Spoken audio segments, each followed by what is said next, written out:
to the problem? Council, the NDC, I mean, there are a lot of scientists here, so pardon me if I do politics and stick to some of the social issues. The NDC are beginning to get irritated at almost everybody. They are either warning people, threatening people, calling into shows and giving caveat. I think they need to calm down. It's just 9 months. The scientist is basically expressing a scientific... Don't defend him. Speak to this thing. Beg your honor. What kind of life is this? Beg you. Go ahead with your The scientist is expressing a scientific opinion. And even in science, you know, there are a lot of disagreement and variances in views. So he's at liberty to say whatever he's saying. It is up to other opinions to test the view. So please, I'll protect him. I'll protect him here. You are not the person to do that. See, a few things have happened in the past few weeks. One, the NDC, and I'm glad, are gaslighting the country, which is drawing a lot of independent-minded people into the conversation. For the past few weeks, we've come to accept, all of us generally, finally, that indeed, Galamsey, as we have it today, is an age-long matter. That's how they describe it now. They've stopped describing it as 8-year-old, 8-year-old. The president, fortunately, yesterday never used in the past 8 years. So now I think it's a lot of progress. And I applaud everybody that has been involved in the conversation in the past. There's been some agreement to that it's an age-long. What has changed and worsened the situation? Is the kind of machinery. And we are told in 2023, 2024, excavator import was free for all. As much as this 6 billion worth of excavator import we saw in the country. Today we are getting 200 excavators on daily basis into Ghana, check, at the port. 200 every day. 200 excavators a day in Ghana, I'm telling you, at the port.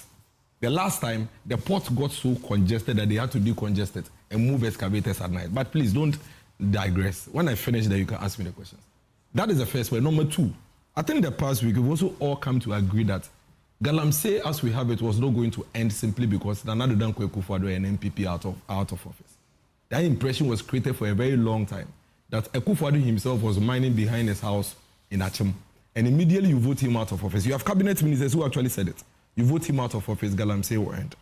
Now, the other very important point we all need to agree to is that the NDC and the government as we have today are finally coming to the realization that if you think Galamsey has worsened, provide evidence. I was shocked. I was shocked when the government minister actually told us that we should provide evidence and proof that Galamsey has worsened. Fortunately, in the past few days, a lot of people have provided proof.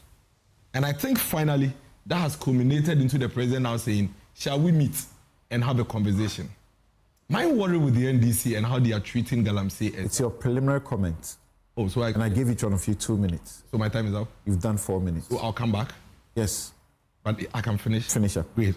My worry with the NDC and how they are handling Galamsey is that if we refuse to face the facts and the realities as we are hearing from our retired military man and the scientist and Council Bentil and co, we'll never get a solution. Because here we are, a government admitting that they are buying about 60% of the gold we are exporting, likely, highly likely, coming from illegal sources.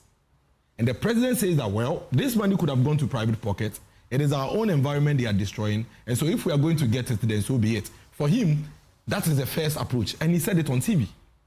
Now, if this government comes back to tell us that the only solution that he has in place for us is 9 months, then I hit my head. I said, how?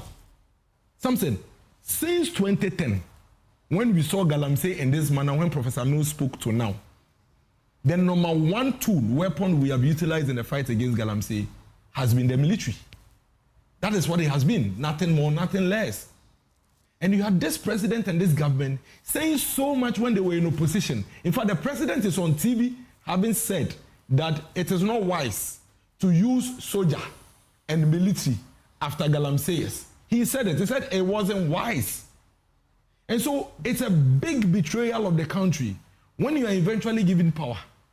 And all you do is to use the same old approach that you came to meet. And you are saying we should applaud you. But there's something going on all of us should pay attention to. Because of the deep propaganda this government is running the issue of Galamsey, They keep boxing themselves into a corner. So this is what happened after the event. And that's what I was happy. I was happy when the engagement was happening because I thought that at least for once, this government is allowing himself to accept the reality, and so we'll come up with something. Then the government communications minister comes out of the meeting and says, well, the government says there is progress because stability levels of water sources have improved. When he knows that stability level, sometimes you don't know what stability level is. It's just the shadiness, the color of the water. It has nothing to do with quality of water. It is, this one is more brown, this one is less brown. That's what stability is. So you can actually have a very brown water that is very quality and have a very plain water that is very, very toxic. Right. The Water Resources Commission has been tracking the water quality index in this country since 2004. That's why Kenashigbe told them with 41 water bodies. Then you have a government that is telling us that you really, really want to fight Galamsey, come to display 6 water bodies and tell us that because their turbidity levels have reduced, why didn't you display 40 water bodies and tell us their turbidity levels at least? Now, let me tell you the challenge. So he did the challenge with NIMOS. Let me tell you the challenge with NIMOS. Thank you. My final point. You need to hold on. My final point. Challenge with NIMOS is that they keep telling us that we are sending soldiers to the forest. Sending soldiers to the forest. Then I ask myself, the Ofin River, the Pra River, the Ayesu River, none of them are being destroyed from the forest. I have been to Upper Dencha East. I was on Dunkwa, on Ofin. I was on River Pra. The road is here. The river is here. Chamfans and excavators are there mining. Openly. Thank you. Right.